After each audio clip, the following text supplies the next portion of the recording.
Congress shut down over QAnon threat. Biden hasn't held a press conference in over 40 days. Fauci panicking as power slips away. And China mandates very special swabs for foreigners.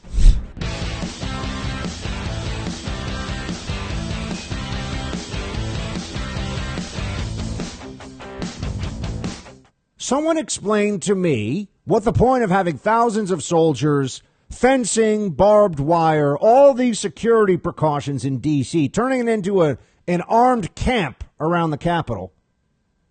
What's the purpose of all that if we're going to shut down Congress? The United States Congress will say, sorry, we're too frightened right now. We're too under threat because of something that someone saw on the internet? Law enforcement sensitive, that's what they're saying. Can't tell you what it is. Well, I know what law enforcement sensitive means. It's whatever somebody who happens to work for a law enforcement agency decides to call it. There's really no specific classifying authority or anything else. And it can be very often open source stuff that just happens to catch the attention of individuals who may be looking for, I don't know, a way to please their bosses who are saying, we got to find some threat reporting here because we've been told by the people who write the checks that that's what needs to happen. Now, I'm not saying there isn't a threat. I'm not saying there aren't QAnon crazies who have posted stuff on the internet about how they're going to storm the Capitol again. But you're going to shut down Congress for this? Do we really think that this QAnon threat is going to result in a battalion-sized engagement against thousands of National Guard around the Capitol? I mean, is that what we're supposed to believe? I just want to know.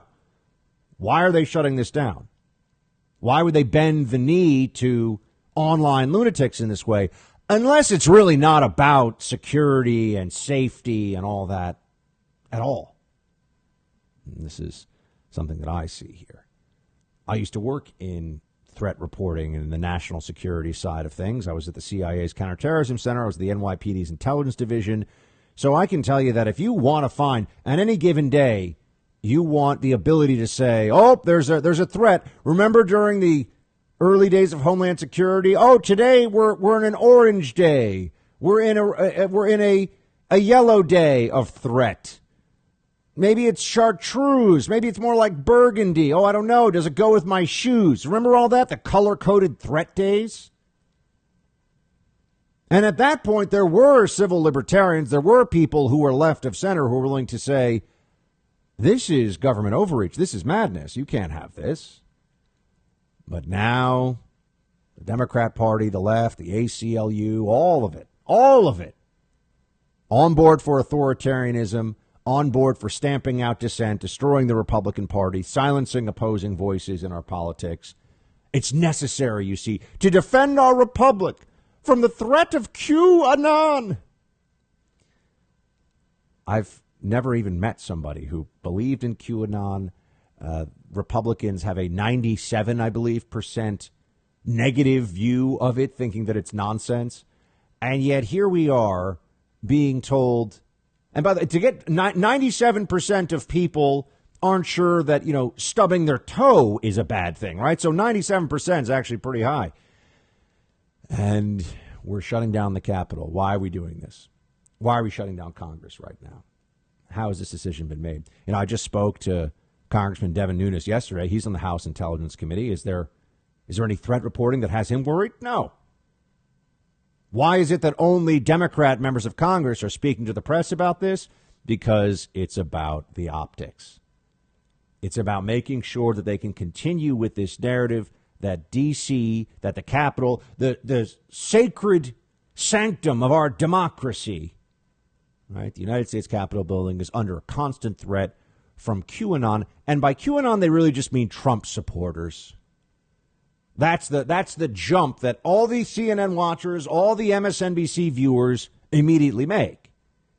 New York Times readers, when someone writes or says QAnon, what they hear is, Trump people. And then they feel very justified with the continuation of the purge of conservative ideas, of conservatives from social media platforms, kicking them out of their jobs, having corporations openly spit in their faces with these ridiculous statements of wokeness, right? That's what's actually going on.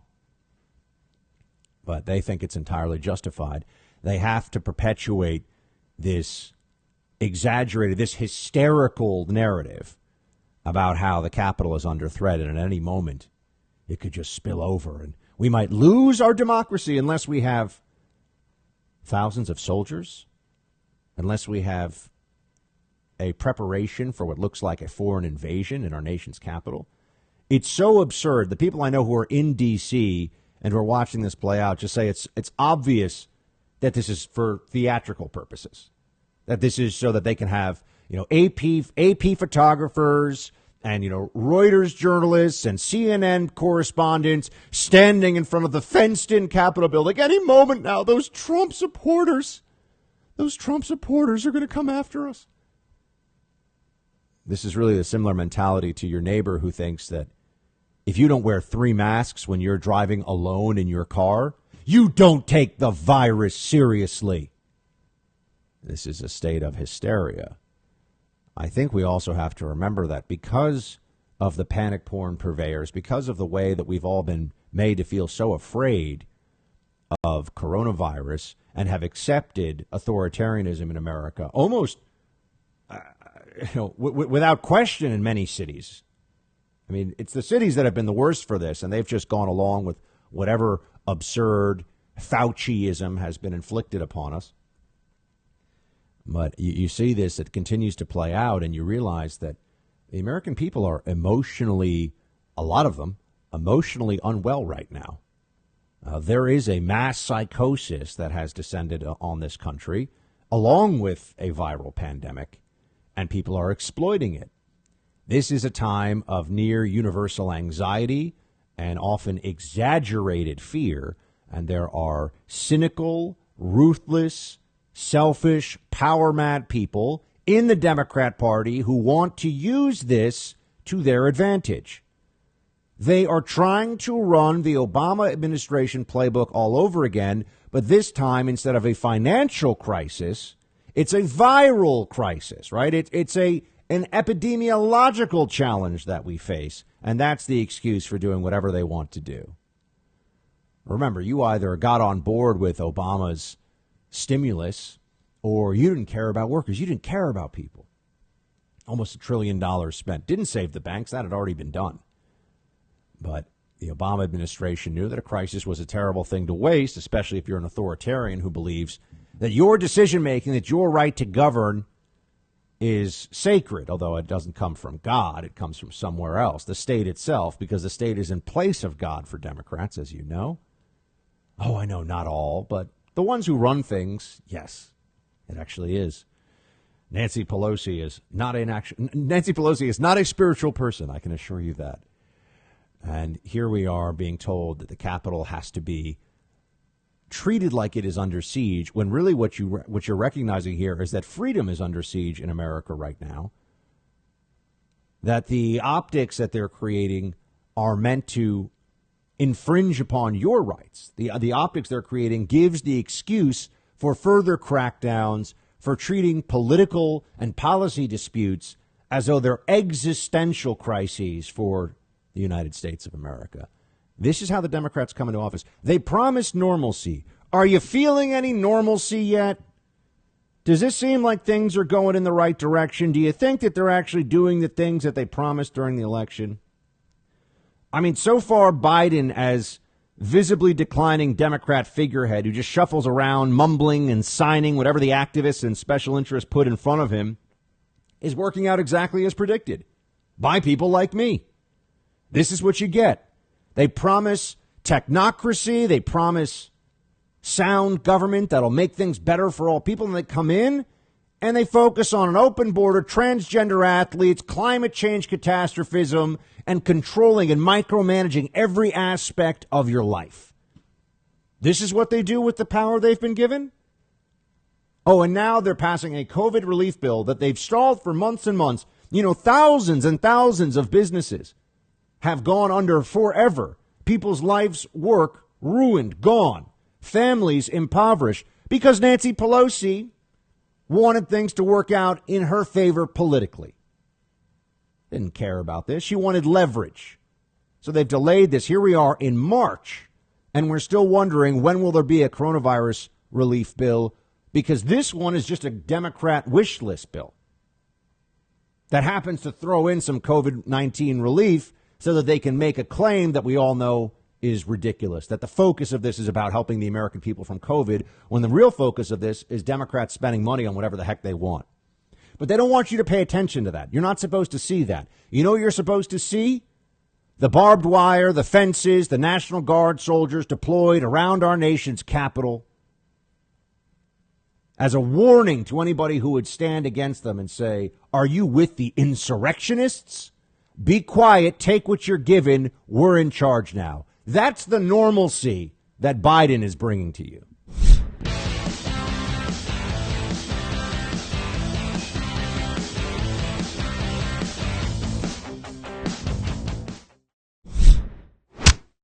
Look, I think the actions of the new Democratic administration are unifying the Republican Party. We've had some internal back and forth that's been widely covered, but nothing has unified the Republican Party in both the House and the Senate faster than reacting to this new left-wing administration. So we're looking forward. We're not going to look backward. We're looking forward, dealing with the problems America has today, not the problems it had yesterday. And as I said, I have sensed in our conference, and I think in the House Republican conference as well, a new sense of unity pulling together to oppose this left-wing administration. Nothing unites Republicans like the clownishness, fecklessness, and authoritarianism of the Democrat Party. These people are not better at governing. The Democrats, Joe Biden, they're not smarter. They're not bringing us together. It's like the country's being run by the people writing the comment section on MSNBC, and it's working out exactly as we thought. Gas prices going up, unemployment going up, people feeling shakier about the economy and about the future. And what does the activist left want? Dr. Seuss books getting banned. That's their focus. That's what they decide. Oh, I know you'd say, but Buck, they made the decision themselves. Yeah, because they realized that they were going to get got by the left. They were coming after them. So it's preemptive canceling. What could be better than that? That's the whole point. Censors only have to censor so much before they want you to start doing it yourself. That's what social media is all about. That's the reason that they keep banning people like me from pointing out how stupid these lockdowns are. Because if I get kicked off of social media, if I get suspended or demonetized or any number of things, which keeps happening to me, a lot of other people realize, well, I don't want to deal with that. I'll just toe the party line. I'll just say what I'm told. I'll do what I'm told. So they're making their decisions. This is the chilling effect on speech. We talk about having a society that upholds free speech. No, the speech is being chilled like it's all in an igloo somewhere on top of a glacier. It's freezing. But this is where we are. This is the country that we're dealing with right now because, unfortunately, the corporate media, coupled with a pandemic, was enough to convince people that somehow Joe Biden was a better steward of the economy, or would be, and would make better foreign policy decisions than his predecessor. And now we're all starting to see what that reality is. The good news is that the Democrats created a perception of something, of someone with Joe Biden that simply does not exist. Does not exist. Joe Biden is visibly in decline. We can all see it. The guy's too old for the job. I've said it all along. I stand behind that. And the fact that he hasn't held a press conference in over 40 days, I thought this was going to be a transparent administration. I thought that they were going to have journalists that would ask hard questions. I mean, that's laughable. We all know that's laughable, but here we are. And what exactly have they done that makes the lives of the American people better? Having a crisis at the border? That's supposed to make us feel better? That's supposed to help us? I don't understand how anybody can view what's happened since Joe Biden has come into power and think that somehow this is good for the country. Even Mitch McConnell himself is saying, look, the crisis at the border is of their creation. Play 14. Secretary Mayorkas, the head of the Homeland Security, says there's no crisis at the border. Well, that's absolutely incorrect. And the crisis was created by the administration sending a message to desperate people who want to come here that just hang on, you'll get in sooner or later.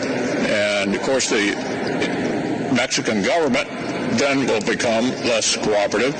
One thing the previous administration did an excellent job of, by any objective standard, was border security. And all of that is being undone very quickly in this new administration. They own this crisis at the border. They created it, and they could stop it if they chose to. You know, there are illegal immigrants who are showing up at the border. I'm serious. This was just reported today. Wearing Biden let us in T-shirts. They know exactly what's going on. This isn't hard to figure out. And this is like being told that you can just show up with a winning lottery ticket now. You got the Biden administration in.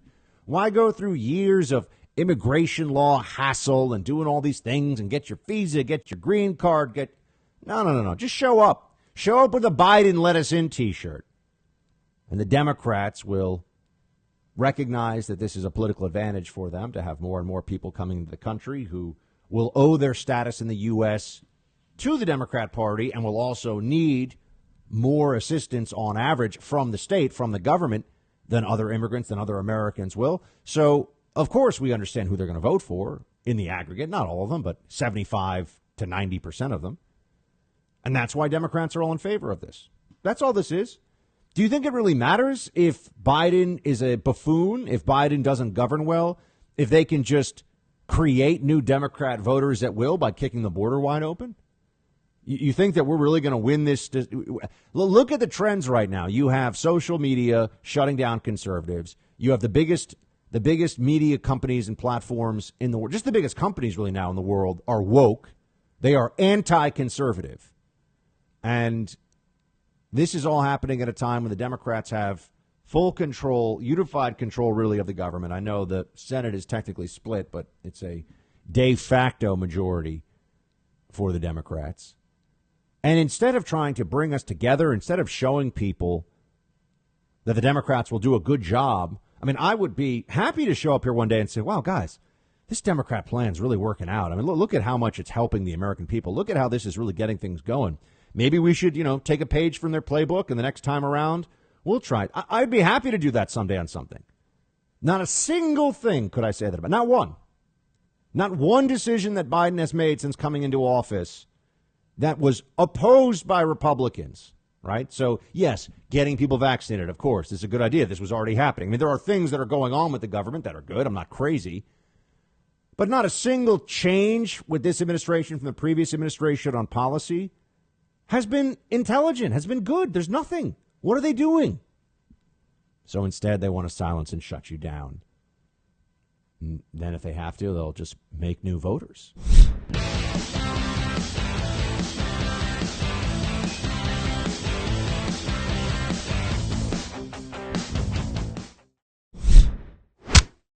I hope everybody's realized by now, these masks make a difference.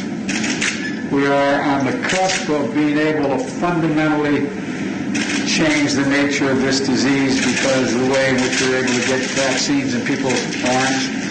We've been able to move that all the way up to the end of May to have enough for every American, to get every adult American to get a shot. And the last thing we need is Neanderthal thinking that in the meantime everything's fine, take off your mask, forget it. It still matters. I carry a card, and I don't have it. I put it on my desk. As of yesterday, we have lost 511,874 Americans. We're going to lose thousands more. This will not occur. We'll not have everybody vaccinated until sometime in the summer. We have the vaccine to do it. We're getting a shot in someone's arm. We're getting a second shot. We're going to take time, and it's critical that they follow the science. Wash your hands, hot water, do it frequently, wear a mask, and stay socially distanced. And I know you all know that. I wish the heck some of our elected officials knew it. So thank you very much. Yeah, follow the science. Yeah, the science. You know, the actual science in terms of the data. I don't like this term, the science, as though that is an argument ender. They use the term, and Biden does this all the time, has all along, the science to mean listen to what I'm dictating to you as a policy matter or else. There's a difference between data and decision making, but they try to cloud this. They try to create a confusion between those two things. Right? I can look at data and say, there's a lot of other factors now that I have to consider before I make a decision about what to do as a result of it. Right? And this comes into play now when you have people that are already bringing up the possibility of masking up and social distancing isn't a policy. It just means human beings staying away from other human beings, which doesn't work in practice in America. People are around other people all the time. We have no way of actually separating people from people for over a year. It doesn't work, as the numbers all across America show. And for people that are saying, well, what about this country? What about that country? Every country's different in terms of its age profile, obesity, comorbidities, previous exposure of the general population to coronaviruses that may be similar to this one. Every country is different. Our country, you see the numbers yourself. Do you think that the mitigation measures all worked? They're saying, oh, well, Joe Biden will save 50,000 lives, 50,000, not 48, 50,000 lives if we mask up. How do they come to that number? Oh, they do some modeling. They've got some people who are sitting at computers and throw some numbers in there. The same way that they tell you what the temperature is going to be, the global average temperature will be in 50 years, which they will be wrong, guaranteed. And then they'll say, oh, but now we figured out why we're wrong, so the next 50 years will be critical. The same thing you're seeing over and over again. I see all this happening right now, and I got to tell you, it's stunning to me, honestly, how long it's taken for people to realize what a clown show it has been with the people in charge here making all these decisions, these public health experts, public health officials. Most people that work in a municipal public health function are slightly more impressive than your average DMV employee. That's the truth. Slightly. I actually went to the DMV in New York recently. I got to say, lady who was working with me, very polite. Went pretty well. But these people have been making decisions that are having enormous impact on lives, and they're doing it, they say, because they're saving lives. Where is the evidence of that? Biden saying it's Neanderthal thinking to change some of our restrictions in different states. Do you think he'll apologize for that when, as I've said, we're going to come back to this in the middle of April? We're going to see, did Texas's cases continue to just go in a straight line decline down? Because if mitigation measures in place at government mandate, different than what you want to do yourself. If you want to wear 2 masks, you want to wear 10 masks, you want to stay home for the next 6 months, go for it. This was always a question not about what somebody should be able to do as an individual to protect themselves. That's up to you. That is an individual right. No, this was always about what all of us are made to do because of the excess anxiety and authoritarian tendency that's out there right now. This is about being forced to do things in the name of the defense of the collective health that have real world consequences for people. Destruction of businesses. I mean, how many of you would be willing to take pretty extreme risks to prevent your business or your job from going away, your bank account from going to zero, perhaps racking up $10,000, $15,000, $20,000 of credit card debt during this period that you won't be able to get out of? I mean, the financial ruination of lives is a real consequence. It's not just a little thing. It's not about people just want to get a haircut. Remember that? That's the snide, dismissive garbage that the morons at CNN and other places were pushing out there to the public when we were saying, hold on, do these lockdowns really work? Is this really sensible? Why are we doing this? Why have we never done this before? Never in the history. You have to remember this because the gaslighting is constant on this stuff. Never before in the history of modern medicine.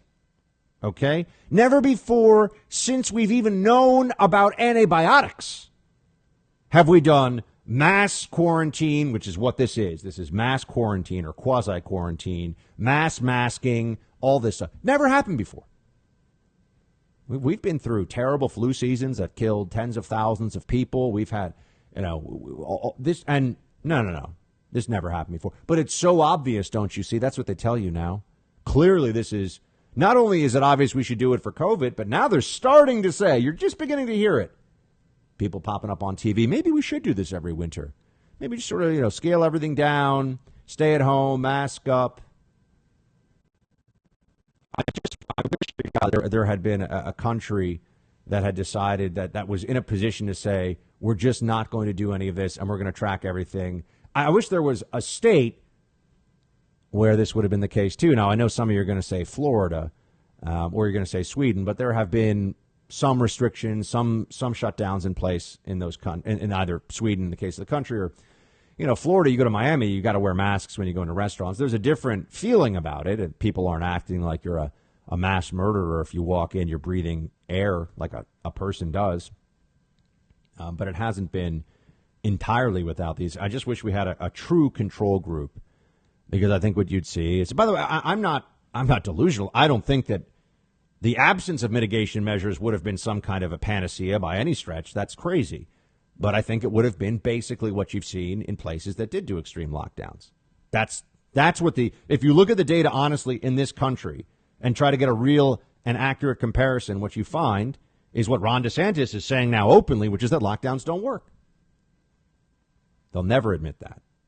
Do you think they'll ever tell you, yeah, we had this unbelievable power grab. We were telling you couldn't go to church. We were telling you to mask up or double mask. Cuomo was actually going on TV. Remember this? Governor Cuomo of New York saying, if you don't mask, you could kill somebody. That's what he was saying. You're like a murderer if you don't do what they say. This was a mass hysteria. And now we actually look at it and you find out, hold on, was any of this worthwhile? Did we need to do this? Should individuals have just been left to make their own decisions and focus protection, which would have meant making sure that nursing homes received, a vast majority of the resources and testing and everything else to try to prevent what has happened. What happened was this virus burned through nursing homes across the country. That's what actually happened. They act like they got ahead of this, the measures, the public health. No. The virus ripped through nursing homes all across the country. 50%, roughly, 50% of deaths in America from COVID-19 in nursing homes. Does anyone think that that's the result of really excellent prevention? No. This virus just spread all across the country, tens of millions, perhaps now hundreds of millions of infections in total. And they act like we stopped it or we listening to them was some kind of a game changer. Really? Yeah. This is the world of fantasy, unfortunately, that they live in, and it's why now they're fighting so much against a reopen that's a little bit earlier, because the places that reopen a little bit earlier, just like we saw last spring, will be the same as the places that are wear a mask, stay home, wash your hands, be the same. That doesn't mean there won't be cases and deaths, there will. But what's the point of doing this stuff and suffering all the consequences of the lockdown if there's actually no real aggregate benefit?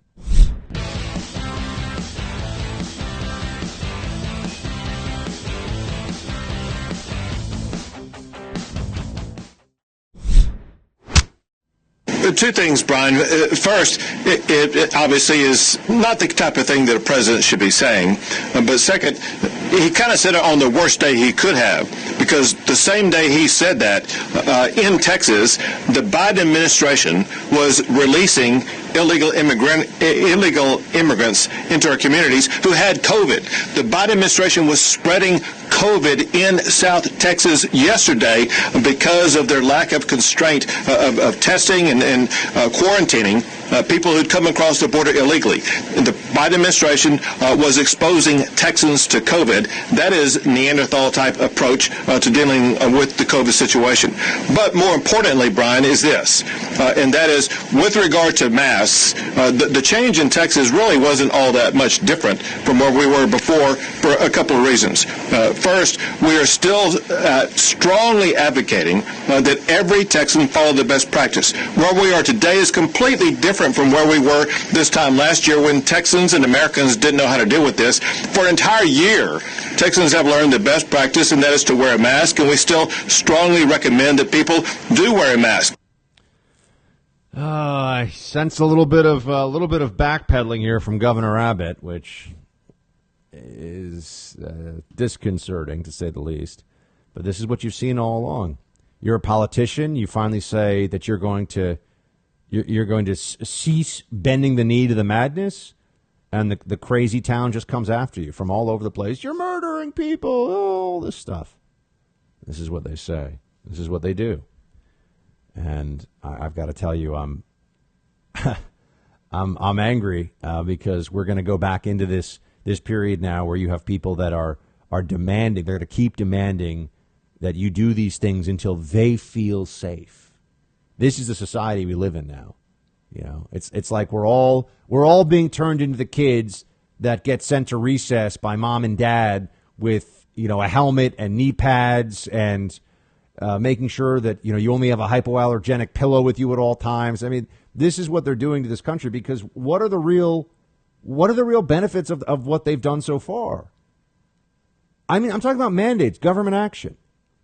Individuals, so many people, you know what they should do is go back to the studies where they were finding that most of the people, I think it was last summer in July, they found that 70% of new infections were people who claimed to be masking up as required all the time.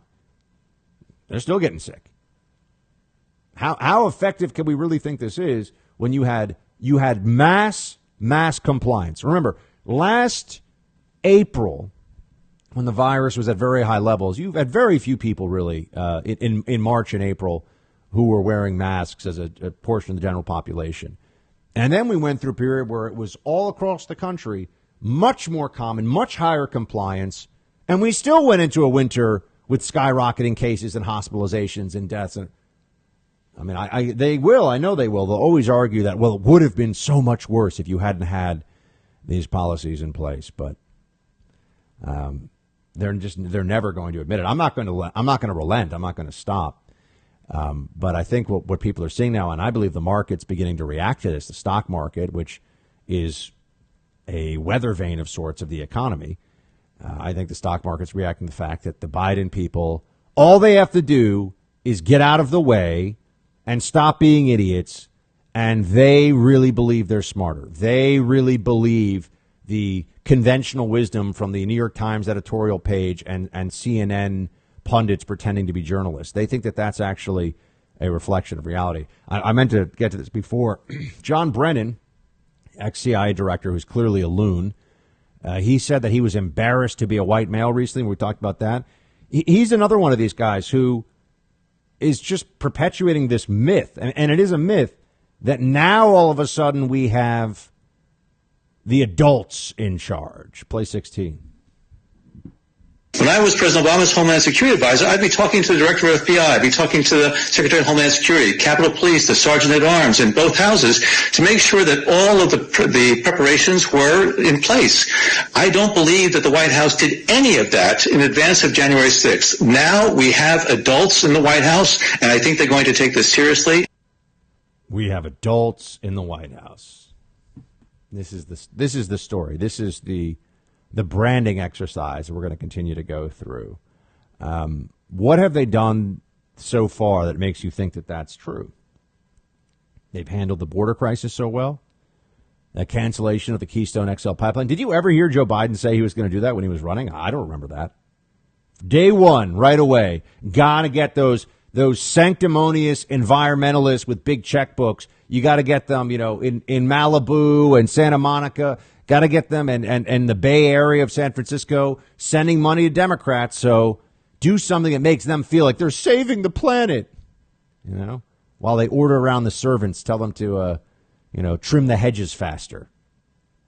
That's who really runs the Democrat Party. The people that have that kind of mentality, that's who's actually in charge. The Pelosi's, if you will, of America.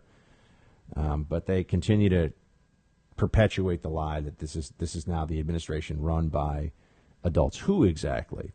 Who do you trust? Who do you think is a really sound thinker that Joe Biden has put into a place of authority? I mean, you have Merrick Garland as the Attorney General.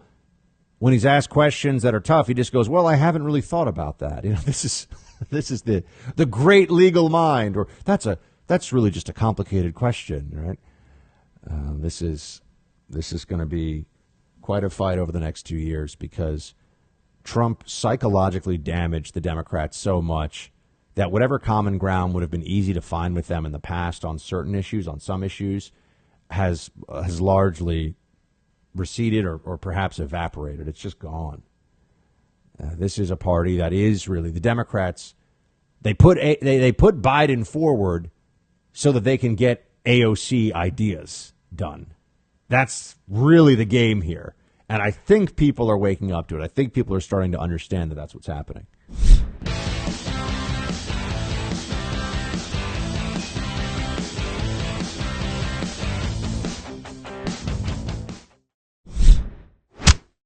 It's time for our friend Kurt Schlichter to weigh in on all of this. He is a senior columnist at TownHall. He's also a veteran of the United States military and an attorney. Mr. Schlichter, good to have you back. Good to be here. Hey, had a lot of fun at CPAC. I'm not telling. Yeah, no, CPAC was good times. I think they should do it in Florida every year, personally. Tell me this, man. What do you think about Congress shutting down because of unspecified internet chatter about QAnon? While they have thousands of troops deployed, by the way, and fencing up and everything else. The only people talking about QAnon are liberal media people. I mean, seriously, we just spent like 4 days surrounded by conservatives, often at close quarters, drinking. Did you hear anybody refer to Q in anything but like a joke? I mean, like even was there one person there going, "No, man, Q's a real thing that exists."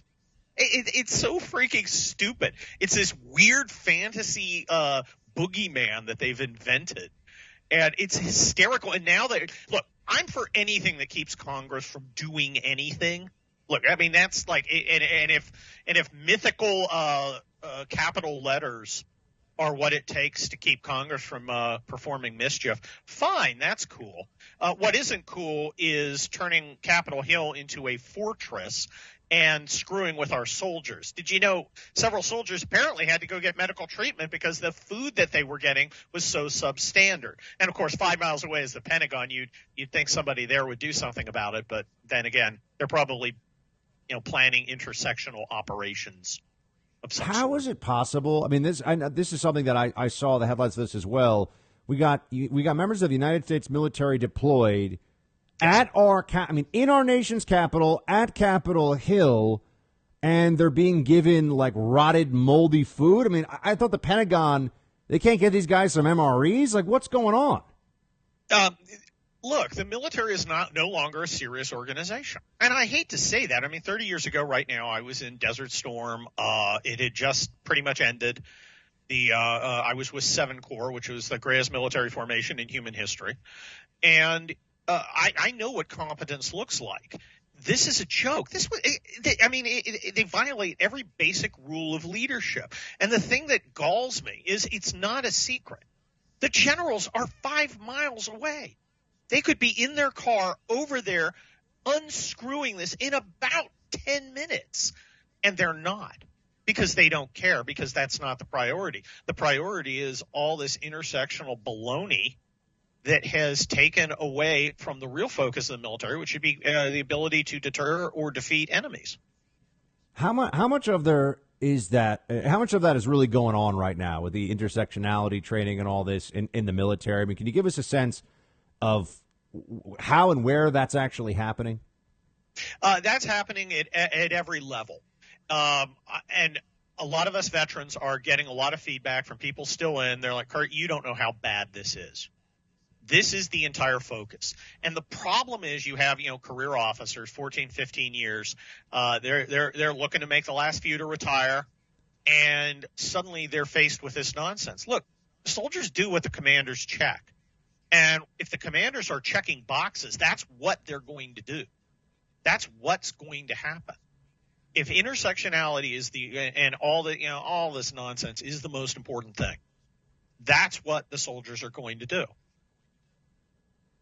And I think it's going to cost lives. And it doesn't make me happy to say it, but the fallout I'm seeing is most of us vets are now not recommending people join the military. This is something, this is heartbreaking to me. I spent 27 years in.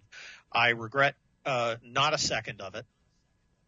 I think it was a great experience, but right now, in good conscience, I don't know if I can tell a young person you should join the military. I won't try and talk them out of it, at least not yet.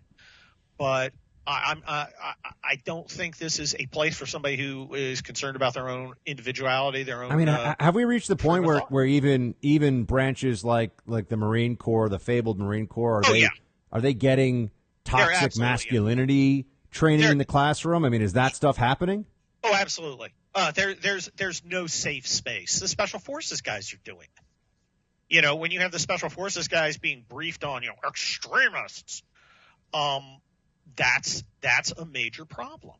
And of course, when you say extremists, when you use these kind of nebulous terms, what you're really doing is the political enemies of the people in power. So, the idea that there are tons of secret Nazis, running around in our military is idiotic, but there are a lot of conservative folks. Those are the target. Nobody cares about one random dude who's got a swastika, on his, tattooed on his heel. That one lunatic is not the issue. The issue for them is getting rid of mainstream conservative patriotic Americans and replacing them by people who are in lockstep. And I think we will see the equivalent, they won't call it that, but the equivalent political officers. And I mean, why not, at every level. And that is not an exaggeration. That's what got Solzhenitsyn, political officer, when he was on the front fighting for the Russian people. And they decided to send Solzhenitsyn into the gulag because of some letters that the political officer got word about, and that's all it takes. It's actually one of the great reminders in the hunt for Red October. They kill the political officer. Sean Connery kills the political officer in the movie at the very beginning, and everybody's we get it because he's the equivalent of the political hall monitor, and I think that we're turning into a society right now where people are increasingly encouraged to snitch on one another, to ruin careers, to ruin lives, to ruin reputations, based upon constantly shifting political goalposts that the left makes up as they go along, too. I mean, that's the part of this that it's clear already. No one's actually safe from this. And this is why you have that guy, for The Bachelor, who just got fired, and now he's what I'm talking. I never watched the show, but whatever his name is. Yeah, I mean, first of all, The Bachelor I've never understood, because I understand the concept. You got a guy with 20 women fighting over him, and they're all talking about they're all talking about soulmates. And I'm sitting here, I'm like, this is actually not. If I were a woman, I don't know. I don't understand that. But let's get back to Chris Harrison. I think's his name. He's meeting with a racial. I don't know, some kind of racial counselor. That was the story today. And this stuff never actually really works, right? You bend the knee, you beg forgiveness, and you're still destroyed, you're still canceled. And now you don't even have your dignity. That's the problem. Well, exactly. If you're a submissive, you're always going to be a submissive. Gina Carano is more man than most men in this society because she just said, the hell with you. I'm not going to give in. I just don't care, and I think we need a lot more of that. These people are glass jaws, Buck. You punch them, and they fold. Gina Carano doesn't need The Mandalorian or whatever the hell that kid show is. She's a talent all on her own. And the rest of us need to do the same thing. I mean, look, but the funny thing is they usually go for the soft targets, like Dr. Seuss, right? Dr. Seuss was a damn communist sympathizer. I mean, he was just a hardcore leftist, and now they're trashing him, and I just think it's hilarious. But the point is, they will go for the soft targets. They go at other New York Times people because they can't fight, and the guys can't apologize enough. We need to be the rock. When somebody comes up to you and says, "You're racist, sexist, imperialist," you ought to just kind of lift a middle finger and laugh at them. Do something about it. There's a prescription from Colonel Kurt. Go check out his latest at townhall.com. Mr. Kurt Schlichter, always a pleasure to have you on, sir. Thank you for joining us today. Thanks a lot, Buck.